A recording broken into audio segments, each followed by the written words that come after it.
आज का टॉपिक है standard 9th maths chapter number 1 number system exercise 1.3 question number 2।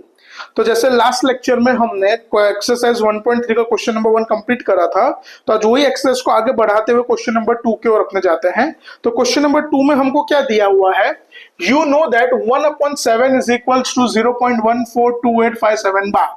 अगर मैं इसको डिवाइड करता हूं, 1/7 को मैं अगर डिवाइड करता हूं तो मेरा आंसर क्या आता है 0.142857 बार। अब यहां पे हमको क्या बोला है, can you predict what the decimal expansion of 2/7, 3/7, 4/7, 5/7, 6/7 are without actual doing the long division, if so and how.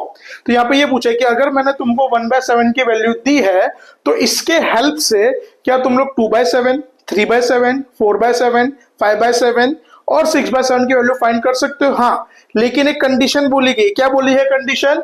कि हमको यहाँ पे डिवीजन, लॉन्ग डिवीजन करना नहीं है, हमको उसके बिना इसको फाइंड करना है। तो इसकी भी एक मेथड है, तो उस पर अपने ध्यान देते हैं। तो देखो, सबसे पहला नंबर 1 बाय अपने को पहले क्या फाइंड करना है, 2/7। तो चलो, अपने को पता है, we know 1/7 is equal to 0.142857 bar. अब एक सिंपल से आप लोग बात बताओ। अब देखो, मेरे पास वैल्यू किसके, 1/7 की। किसकी वैल्यू है मेरे पास ऑलरेडी 1/7 की, जो मेरे को क्वेश्चन में दी गई है। मेरे को वैल्यू किसकी चाहिए, 2/7 की। अब एक सिंपल से आप लोग बात बताओ, मैं 1 को किससे मल्टीप्लाई करूं कि मेरा आंसर 2 आवे? तो ऑब्वियसली 2 से। अब देखो, एक बात याद रखना आप लोग, ये मैथ्स का रूल है, अगर हम लोग कोई भी नंबर को मल्टीप्लाई कर रहे हैं तो वो दोनों साइड मल्टीप्लाई होगा। वो क्या होगा, दोनों साइड मल्टीप्लाई होगा। तो यहां पे हम लोग लिख रहे हैं multiply by 2 on both the sides. बराबर, multiply by 2 on both the. 2 से मल्टीप्लाई क्यों करा हमने? क्योंकि हमको 2/7 की वैल्यू चाहिए थी। तो देखो, 1/7 इंटू 2, 0.142857 बार इंटू 2।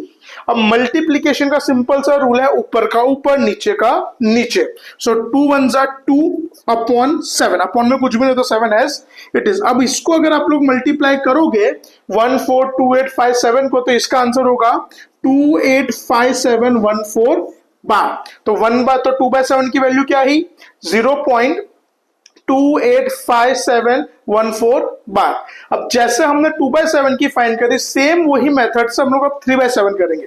तो देखो, दूसरा अपने को फाइंड करना है 3/7।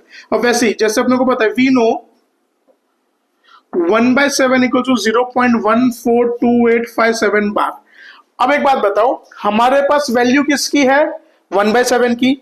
वैल्यू चाहिए किसकी हमको, 3/7 की। सिंपल सा लॉजिक, 1 को किससे मल्टीप्लाई करे कि हमारा आंसर 3 आवे? तो ऑब्वियसली 3 से।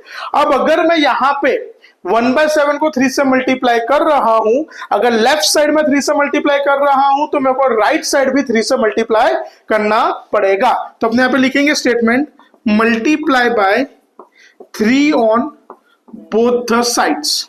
तो दोनों बाजू 3 से मल्टीप्लाई करा जाएगा। सो 1/7 into 3, 0.142857 bar into 3। So simple, 3 1 जा 3, अपॉन में कुछ भी नहीं तो 7 एज इट इज। अब इसको अगर आप लोग 3 से मल्टीप्लाई करोगे तो आपका आंसर आएगा 0.428571 बार। कितना आएगा, 0.428571 बार। बराबर, तो ये किसके वैल्यू में, 3/7। अब जैसे 3/7 करा, वैसे क्या करेंगे हम लोग अब 4/7। तो देखो यहां पे ध्यान, तो चलो, तो 4/7 तो अपने को पता है पहले से, वी नो 1/7 इक्वल टू 0.142857 बार। बराबर। अब एक सिंपल सी बात बताओ, 1/7 की वैल्यू है, 4/7 की चाहिए, तो 1 को किससे मल्टीप्लाई करेंगे, 4 से। अब अगर 4 से मल्टीप्लाई कर रहे हैं तो वो दोनों साइड मल्टीप्लाई करा जाएगा। So that will be multiply, पहले वो स्टेटमेंट लिखने का अपने को यहाँ पे, multiply by 4 on both the sides. So that will be 1/7 into 4 equal to 0.142857 bar into 4। तो 4 1 जा 4 अपॉन 7। अब इसको करेंगे तो कितना होगा, 571428 बार। तो ये हमको किस किस की वैल्यू मिली, 2/7 की। 2/7 की वैल्यू क्या आई, 0.285 0.714। वैसे हमने 3/7 का, तो 3/7 की वैल्यू क्या आई, 0.4285714 बार। फिर हमने 4/7 करा, उसकी वैल्यू क्या आई, 0.571428 बार। अब वैसे ही हम लोग बाकी दो वैल्यूज भी फाइंड करेंगे। जैसे हमने 2/7, 3/7, 4/7 की वैल्यू फाइंड करी, अब उसी तरीके से हम लोग यहाँ पे 5/7 की भी वैल्यू फाइंड करेंगे, वो भी without long division. So as we no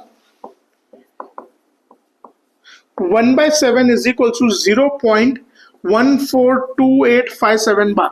अब वैल्यू किसकी चाहिए, 5/7, तो 1/7 को किससे मल्टीप्लाई करेंगे, 5 से। किससे करेंगे, अब अगर 5 से मल्टीप्लाई कर रहे हैं तो दोनों साइड, लेफ्ट साइड भी मल्टीप्लाई होगा, राइट साइड भी मल्टीप्लाई होगा। So multiply by 5 on both the sides, तो दोनों बाजू 5 से multiply. So therefore 1/7 into 5 is equals to 0.142857 bar into 5. So 5 ones are 5. अब इसको 5 से मल्टीप्लाई करेंगे तो कितना होगा, 714,285 बार। So 5/7 is equals to 0.714285 बार। फिर लास्ट है इसके अंदर हमारे पास 6/7, तो सेम वही तरीके से जैसे अपनों को पता है, we know 1/7 equal to 0.142857 bar. अब 1/7 की वैल्यू है, वैल्यू चाहिए किसके, 6/7, तो सिंपली 1 को 6 से मल्टीप्लाई करेंगे तो 6/7 मिलेगा। सो अब मल्टीप्लाई करेंगे तो दोनों side multiply by 6 on both the sides, तो दोनों बाजू 6 से multiply. So therefore 1/7 into 6, 0.142857 bar into 6, so that will be 6/7, और यहाँ पे 0.857142 bar, and that's your final answer. So हमारे पास यहाँ पे 1/7 की वैल्यू क्या थी, 0.142857 बार, और 2/7 की वैल्यू क्या आई हमारे पास, 0.285714 बार। 3/7 की वैल्यू क्या है हमारे पास, 0.428571 बार। 4/7 की वैल्यू क्या है, 0.571428 बार। 5/7 की वैल्यू क्या है हमारे पास, 0.714285 बार, और 6/7 की वैल्यू क्या है, 0.857142 बार। तो यहां पे हमारा क्वेश्चन नंबर 2 खत्म होता है।